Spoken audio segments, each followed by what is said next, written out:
Clôture ce matin de l'exercice Flintlock 2014, une cérémonie présidée par le ministre de la Défense nationale et le chef d'état-major des armées.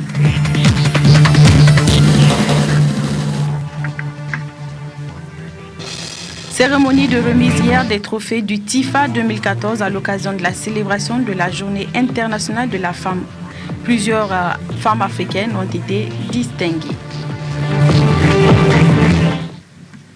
Voilà pour le sommaire. Monsieur, dames, bonsoir. Ravi de vous retrouver pour cette nouvelle édition d'information sur la télévision Dounia. Je vous le disais tantôt, clôture ce matin à la base aérienne 101 de l'exercice Flintlock 2014. Une cérémonie présidée par le ministre de la Défense nationale et le chef d'état-major des armées. Le compte-rendu est signé Al-Mokhtar Kainé et Issa Hassan. C'est par les honneurs militaires au chef d'état-major des armées, puis au ministre de la Défense nationale qu'a débuté la cérémonie marquant la clôture des exercices Flintlock Niger 2014. De prime abord, le coordinateur Flintlock 2014 a pris la parole pour souhaiter la bienvenue à l'assistance. Le colonel Mahamadou Lamine a ensuite souligné l'intérêt de l'exercice. Cet événement que nous célébrons ici aujourd'hui constitue l'aboutissement d'un travail collectif considérable, 3 semaines durant, des participants de 20 pays issus d'Amérique, d'Europe et d'Afrique. L'exercice Flintlock 2014 a été sans aucun doute une excellente occasion pour nous d'échanger nos expériences et nos points de vue sur la manière de consolider notre stratégie afin de faire face aux grands défis transnationaux. À ce niveau, je voudrais me réjouir du travail abattu par tous les participants et on peut sans risque de se tromper affirmer que les fruits ont tenu la promesse des fleurs. En d'autres termes, que les objectifs fixés sont atteints. Ensuite, le général Stephen Hammer de l'armée américaine a, au nom des autorités américaines, remercié le Niger pour être le pays hôte de l'exercice Flintlock 2014. Il a ensuite donné l'objectif de l'exercice qui est de conjuguer les efforts pour lutter contre le terrorisme et l'insécurité dans la zone sahélo-saharienne.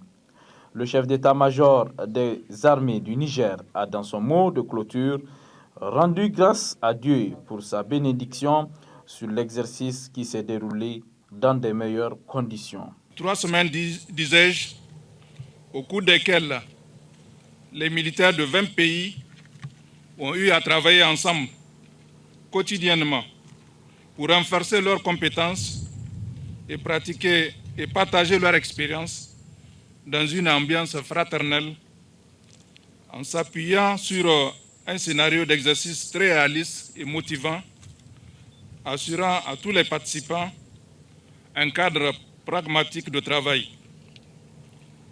Les officiers au niveau des états-majors ont su démontrer leur capacité à concevoir des ordres et à conduire des opérations aéroterrestres dans un cadre multinational tout en apportant les soutiens nécessaires aux populations locales.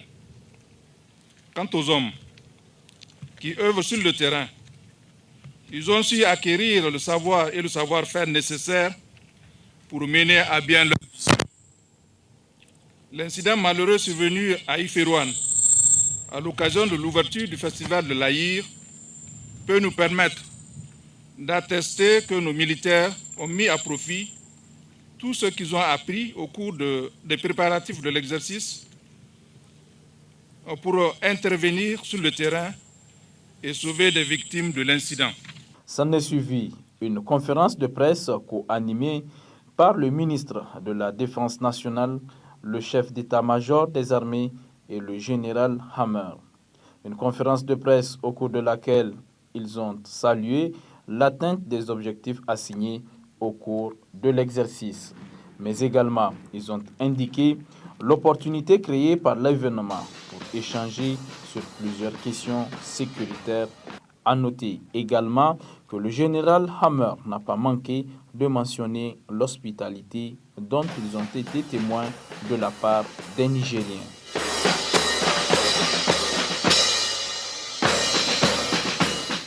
Autre aspect de cette édition, les premières dames du Niger ont entrepris hier une visite sur le site de la première édition du Salon de l'agriculture, de l'hydraulique et de l'élevage Sahel 2014. Objectif de cette visite, s'inquérir du déroulement de ce salon. Le point avec Moudi Moussa et Soumaïla Dandi.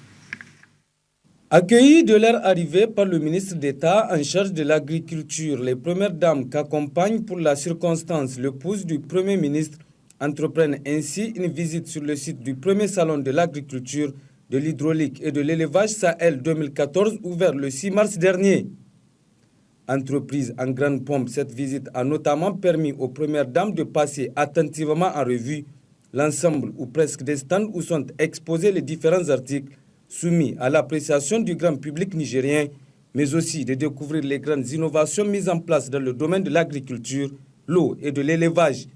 Des avancées palpables et significatives saluées respectivement à leur juste valeur par les premières dames pour qui la mise en œuvre de l'initiative 3N est à jamais sur les rails. Nous pensons que le mot d'ordre les Nigériens nourrissent les Nigériens est bien passé. Et vraiment, nous avons eu le plaisir de constater que les produits, non seulement les Nigériens arrivent à produire des produits de qualité, mais en plus, nous avons de la transformation de qualité qui suit, des produits transformés de qualité qui suivent. Et ensuite, maintenant, nous avons vu des innovations dans le cadre de l'agriculture, de l'élevage. Et en plus, il y a beaucoup de choses qui peuvent aider nos paysans et nos éleveurs. C'est vraiment, ça nous met du bon au cœur et nous pensons que les 3N est une réalité. On a vu les exposants, c'est vraiment formidable. Et comme l'a dit Hajia, c'est une réalité, les 3N. Et nous encourageons énormément les exposants. Nous encourageons le salon aussi. Aujourd'hui, c'est le premier salon. Nous espérons que ça va continuer, Inch'Allah. Présent aux côtés des premières dames dans le cadre de cette visite, le ministre d'État en charge de l'agriculture, qui en est d'ailleurs à sa 4e visite depuis le début, il y a 3 jours du présent salon, s'est aussi fortement réjoui du résultat obtenu de cette première expérience. Je suis très enthousiasmé et très satisfait que jusque-là, tous ceux qui sont passés, toutes les autorités qui sont passées, depuis le Premier ministre, le président de l'Assemblée, les présidents des institutions et maintenant les premières dames, je suis satisfait que tout ce monde soit parti avec une très bonne impression de l'organisation de cette première édition du Salon de l'agriculture, de l'hydraulique et de l'élevage Sahel 2014. Vous savez, depuis 54 ans que le Niger est indépendant, nous n'en sommes qu'à notre première édition. Et on peut vraiment se dire que, en toute modestie, que pour un premier coup d'essai, ça a été un coup de maître. Les premières dames ont par ailleurs saisi l'occasion de la présente visite pour également signer une pétition invitant les dirigeants du continent à renouveler mais aussi améliorer les engagements pris en 2013 à Maputo pour faire de 2014 l'année de l'agriculture et de la sécurité alimentaire en allouant notamment en 5 ans 10% de leurs budgets nationaux au développement du dit secteur. Et puis la 5e édition du Trophée international de la femme active d'Afrique a eu lieu hier après-midi au Palais des Congrès de Niamey, une initiative qui vise à distinguer les femmes actives d'Afrique. Le compte-rendu est signé Idi Maman Siraji.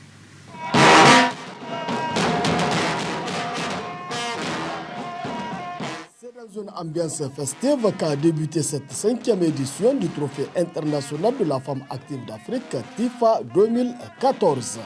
Un événement qui récompense les femmes les plus combatives du continent et qui a débuté avec le mot de bienvenue de sa promotrice, à savoir Madame Issa Halima.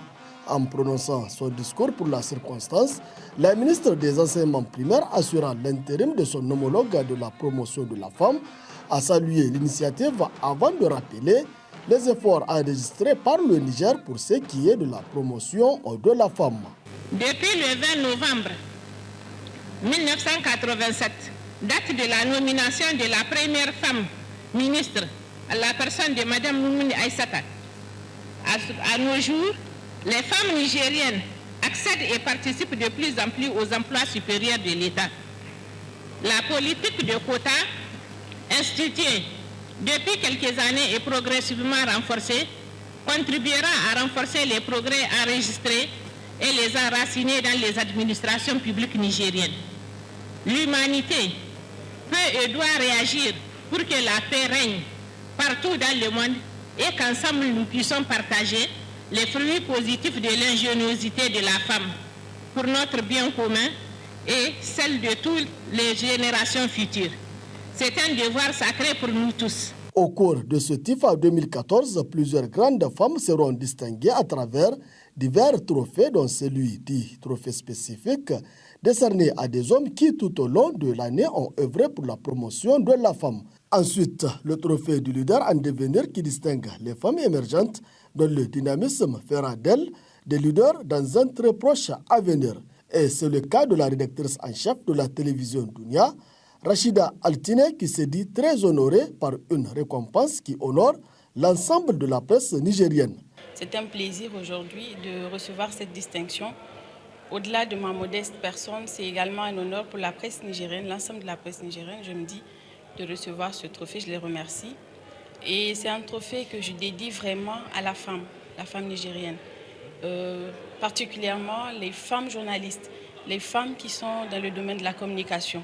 C'est une preuve aujourd'hui plus que jamais palpable que la femme elle est capable de diriger aussi bien une rédaction comme les hommes. Donc vraiment je lance un appel aux responsables des médias pour qu'on donne vraiment une place importante à la femme. Aujourd'hui elle est capable, je pense qu'on a les mêmes diplômes, les mêmes capacités. Une femme est capable de faire aussi bien, de traiter aussi bien un reportage politique que social. On n'est pas là seulement en tant que femme journaliste pour traiter les reportages, les chiens écrasés en triffe comme on l'appelle.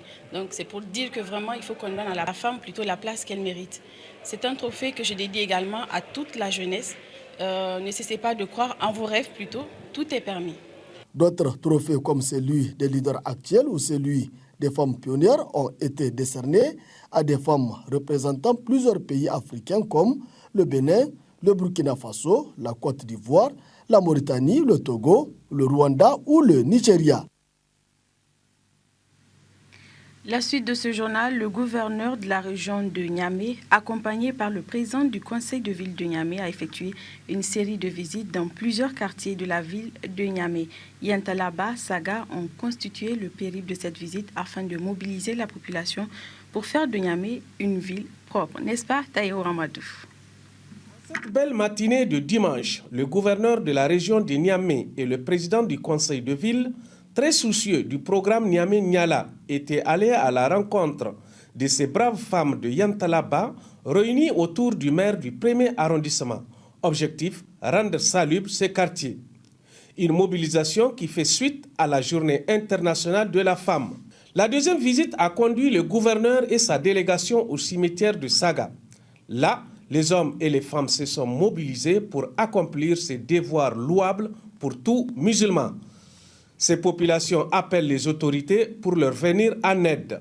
Chose faite, a affirmé le président du conseil de ville de Niamey. Par rapport aux doléances qu'ils ont posées, nous allons sans délai résoudre ces problèmes-là. Le sable qu'ils ont demandé pour réparer les tombes, les sépultures endommagées par la pluie, nous allons leur donner ce sable à suffisance pour mener à bien leur activité. Le gouverneur de la région de Niamey, très satisfait de cette mobilisation, appelle les Niaméens à une mobilisation totale afin de rendre notre capitale propre. Nous, en ce qui nous concerne, c'est de lancer un appel, en tout cas à l'endroit de tous les habitants de la ville de Niamey, qu'ils comprennent que plus nous allons être propres, plus nous allons en tout cas créer un environnement sain autour de nous et nous allons améliorer notre cadre de vie. Tout à l'heure, nous avons passé au niveau de Yantalaba. Nous avons vu les femmes, ce qu'elles ont fait de beau en nettoyant quand même leur quartier. La semaine dernière, nous avons vu Gamkale sortir pour nettoyer aussi son environnement. Nous avons vu Goudel sortir pour nettoyer son environnement. Moi, je dis que petit à petit, cet esprit est en train de gagner du temps. Le terrain. Ça veut dire que les jeunes Niamey ont accepté cet appel. Alors, je crois que c'est le moment pour que les autres quartiers puissent en tout cas emboîter le pas à ceux qui ont déjà commencé pour essayer de nettoyer autour d'eux. Ce n'est pas pour quelqu'un qu'on le fait. Et personne ne peut venir en tout cas faire pour nous ce que nous pouvons faire pour nous-mêmes. Les autorités de la 7e République sont déterminées à faire de Niamey une ville qui répond aux aspirations de son peuple. Tous unis autour des autorités pour que notre rêve Niamey la coquette soit une réalité. Autre fait de l'actualité, le conseil de ville de la région de Maradi a ouvert vendredi dernier une session extraordinaire de travail au titre de l'année 2014. Cette session permettra d'examiner plusieurs points relatifs au développement de la ville. Le compte-rendu est signé Alzouma Seni Soumela et Abdelkader Iliassou. Ouverte sur fond d'apaisement de la situation politique locale, cette session extraordinaire du conseil de ville de Maradi aura à débattre entre autres sur l'élaboration d'un plan de développement de la ville, les difficultés relatives à la mobilisation des ressources et sur la signature d'une convention sur le ramassage ambulant des ordures. Les réalisations actuelles et futures de la municipalité étaient au centre du discours d'ouverture. La présente session s'ouvre alors que nous venions de réceptionner le CSI Bourja, de rendre opérationnel le CSI Zaria, dans le même temps les travaux de Lousman Zaria et de rechargement de la rue Mena Université et Tarna viennent de démarrer, ainsi que le pavage de 2 km de rue traversant les quartiers Bouzdanzambadi, Nouveau Carré et Soura Bildi, etc. Tous ces vastes chantiers participent de la ferme volonté du Conseil de ville d'améliorer le cadre de vie de nos populations. Chers invités, l'année 2014 sera, Inch'Allah, pour le Conseil des villes une année charnière, car elle verra la réalisation des grands travaux qui correspondent aux aspirations de nos populations, notamment le parachèvement du marché central, le redémarrage de la construction du centre d'affaires, ainsi que l'extension des réseaux d'eau et d'électricité dans les quartiers les plus reculés. Chers conseillers, je ne terminerai pas mon propos sans vous réitérer ma confiance, toute ma confiance et mon engagement sans faille à continuer avec la même énergie à être le maire de toute la population, car seul compte l'intérêt général. Et je prie Allah pour que cela soit un principe directeur de ma vie politique, de ma vie tout court, tout en rassurant la population de Maradi que la sérénité, par la grâce d'Allah, est totalement revenue, que la page des derniers développements de la situation politique locale est définitivement tournée. Je voudrais saisir cette occasion solennelle pour exprimer ma profonde gratitude à l'ensemble des conseillers ici présents et à la population pour ses prières et son soutien toujours renouvelé. Juste après l'ouverture, le conseil s'est transporté sur le site de construction du marché central de Maradi pour constater de visu l'état d'avancement du chantier. Vous lisez l'espoir sur le visage de tous les anciens occupants du marché et même toute la population. C'est pour nous l'occasion d'exprimer notre profonde gratitude, notre reconnaissance au président de la République qui a fait de la reconstruction de ce marché une préoccupation nationale et même personnelle.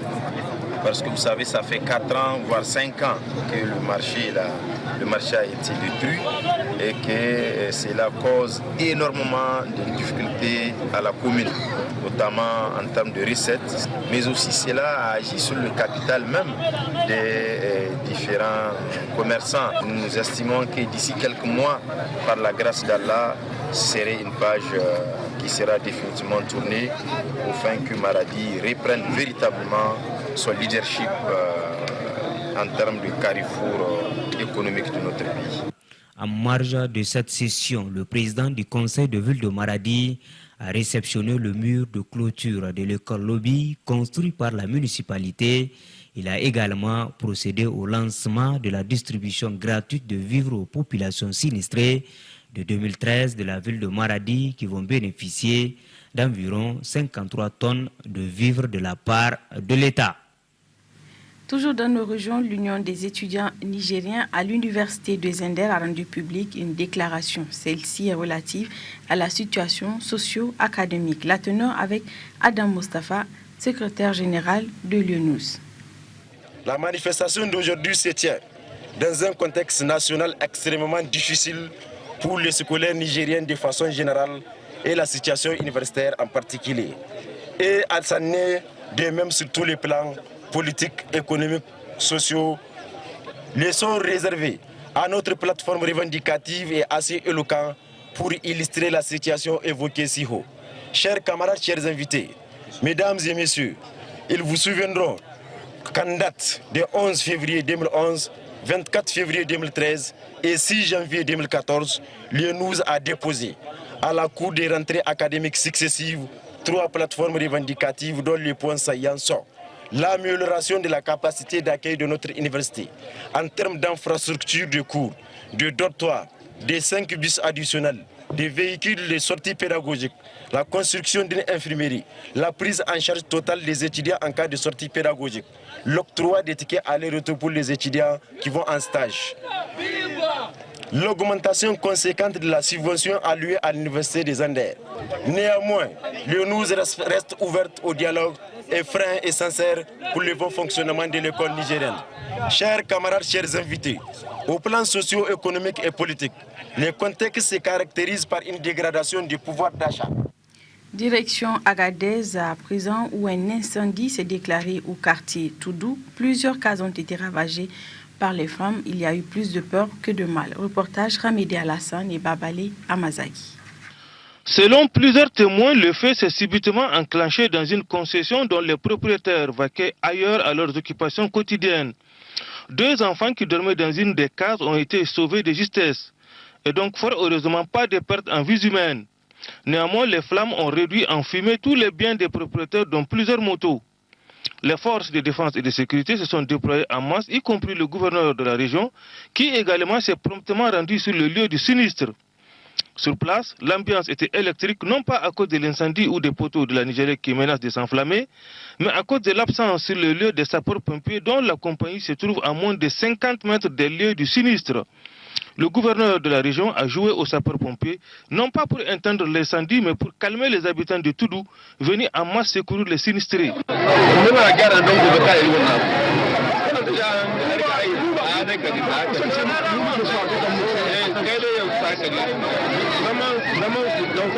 Après moult tractations, les sapeurs-pompiers sont arrivés, mais juste pour constater les dégâts et sauver ce qui peut l'être.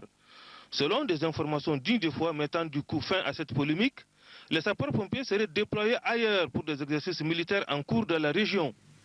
Je vous propose à présent de suivre le point de la 35e édition de la lutte traditionnelle avec notre chroniqueur sportif, Daman Abdoulaye, joint par téléphone depuis Difa. Daman Abdoulaye, bonsoir. Bonsoir Rachida, bonsoir Niamey, bonsoir à tous nos téléspectateurs où qui se trouvent sur le continent, sur le territoire national autant pour moi. Daman Abdoulaye, peux-tu nous faire le point de la 35e édition de la lutte traditionnelle? Oui Rachida, la deuxième journée de la 35e édition du sabre national a opposé pour la matinée dans un premier temps la région de Maradi en rouge à celle du Dosso en bleu. Et cette rencontre s'est soldée sur un score paritaire de 5 partout. Mais il faut noter de l'autre côté que Idé Baradi, qui est un ténor de l'écurie de Dosso, a été tenu en échec par Issa Bendaouro, qui l'a terrassé. Issa aussi est resté invaincu jusqu'à la matinée. Et de l'autre côté, il faut retenir aussi que du côté de Maradi, il y a eu aussi des lutteurs qui étaient invaincus et qui ont franchi le sable. Il s'agit de Taïro Sabo et de Zabairo Chao. Et de l'autre côté, la deuxième rencontre, toujours de la matinée, a opposé la région de Niamey à celle de Tawa. Cette rencontre s'est soldée sur un score de 5 pour Niamey, 3-0. Du côté de Tawa, c'est un score de 2 points et 3 nuls. Mais l'information capitale qu'il faut retenir ici, entre la rencontre entre Niamey et Tawa, c'est que le ténor de la région de Tawa, entendu par la Haruna Abdou, le taureau de l'ADER, a été tenu en échec par Ibrahim Issoufou. Ils se sont quittés sur un match nul après 20 minutes de combat. Quand on sait que Ibrahim Issoufou, il ne fait que 115 kilos face à un géant comme Haruna Abdou, qui fait 128 kilos. Ce jeune homme a tenu Haruna Abdou, déjà double champion du Niger, en échec après 20 minutes de combat. Haruna n'a pas pu dire gain de cause sur ce jeune homme. Alors, Damana Abdoulaye, est-ce que tout se déroule normalement à Difa? Et actuellement, tout se déroule normalement. On ne déplore aucun couac pour le moment et nous espérons que ça va continuer. Du côté de la restauration, tout est garanti. Du côté de l'hébergement aussi, tant pour les lutteurs qui sont les acteurs principaux qui nous ont remis ici à Difa, et aussi du côté de l'encadrement technique du staff et du côté de la presse. Pour le moment, tout va bien. Nous avons eu déjà une rencontre avec le ministre des Sports qui est très content par rapport à la présence de la presse privée. Il a pris un engagement et cet engagement est en train d'être accompagné. Maintenant, pour ce qui est des rencontres de l'après-midi, il faut retenir que du côté de Tilaberi, avant la rencontre, il restait encore 2 invaincus. Après la rencontre entre Tilaberi et Agadez, pour Agadez, il n'y a pas encore d'invaincus. Donc, ça veut dire qu'Agadez est déjà écarté de la compétition. Et du côté du Tilaberi, il reste un seul lutteur invaincu. Il s'agit de Saleh Daouda. Donc, c'est la rencontre qui a opposé Tilaberi face à Agadez. La deuxième rencontre a aligné les lutteurs de la région haute, 35e édition d'IFA, à celle de Zender. Là aussi, le score, c'est 5 pour DIFA avec un match nul et 4 pour Zender avec aussi un match nul. À ce niveau, il faut notifier que du côté de Zender, il ne reste qu'un seul lutteur. Il s'agit de Lawali Abdou Dantela. Lawali Abdou Dantela, on sait qu'il n'est pas un petit lutteur. À la 33e édition, c'est lui qui a terrassé Haruna Abdou de Tawa. À Niamey aussi, il était jusqu'en quart de finale. Il a été terrassé par Aboubakar. Donc, il ne reste que pour l'écurie de Badamassi Alassane, qui est l'entraîneur et Bala. Il ne reste qu'un seul lutteur. Et du côté du côté toujours de la région de Difa, il reste encore pour Difa 3 invaincus. Donc, Damana Abdoulaye, doit-on s'attendre à des surprises, notamment au niveau des différents combats? Oui, on doit s'attendre à des surprises. Et la surprise, moi, je pense bien qu'elle est venue depuis ce matin avec le combat qui a opposé Ibrahim Issoufou de Niamey à Haruna Abdou. Haruna Abdou, je le disais, c'est le double champion du Niger.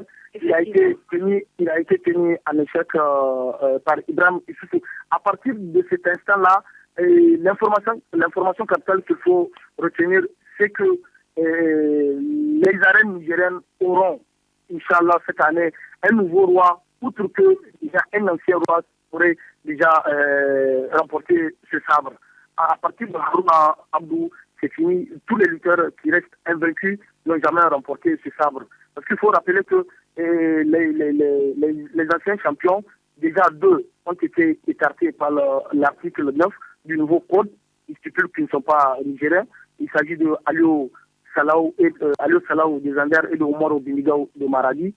Et l'autre ancien champion, Lamine Maïdaba d'Agadez, il a décidé cette année de prendre une pause, de ne pas lutter. Il ne restait que Haruna Abdou en lice. Et Haruna a été tenu en effet par Issoufou Ibrahim. Donc, l'information capitale pour cette journée, c'est qu'à partir de cet instant-là, les arènes nigériens auront un nouveau roi, outre qu'un ancien qui aurait déjà pris le sabre. Merci Damana Abdoulaye pour toutes ces précisions et bon séjour à Difa. Merci bien Rachida. Et autre chose aussi, Rachida, il faut notifier que au cours déjà de cette deuxième journée, il ne reste que 19 invaincus. 19 invaincus sur les 80. Pour la région de Maradi, il reste 4 invaincus. Pour la région de Dosso, il reste également 4 invaincus. Oui. Pour la région de Niamey, il reste aussi 4 invaincus. Difa, qui est la région haute, en a 3 invaincus. Tawa a 2 invaincus. Zander a 1 invaincu. Et Tilaberi aussi a 1 invaincu. Ce qui fait, si on fait l'estimation, ça nous donne 19 invaincus qui vont compléter à partir de demain déjà pour la troisième journée. Et cette troisième journée opposera dans un premier temps pour la matinée la région de Tilaberi à celle de Tawa. Juste après cette rencontre, Zander croisera le fer avec Maradi. Et dans l'après-midi, nous aurons Agadez qui sera en face de Niamey et la région de Jarmakoy, Dosso, qui sera en face de la région haute et d'Ifa. À très bientôt, Damana Abdoulaye.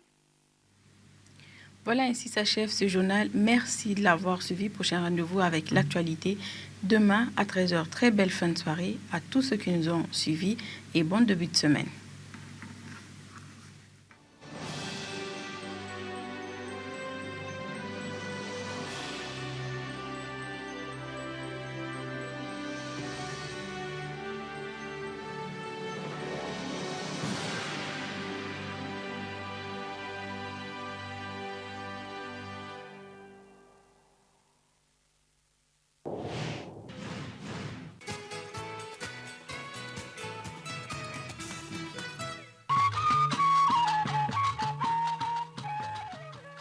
ma'abuta kallon shirye-shirye na gidan rediyo da talabijin na duniya albishirinku ku ce mana goro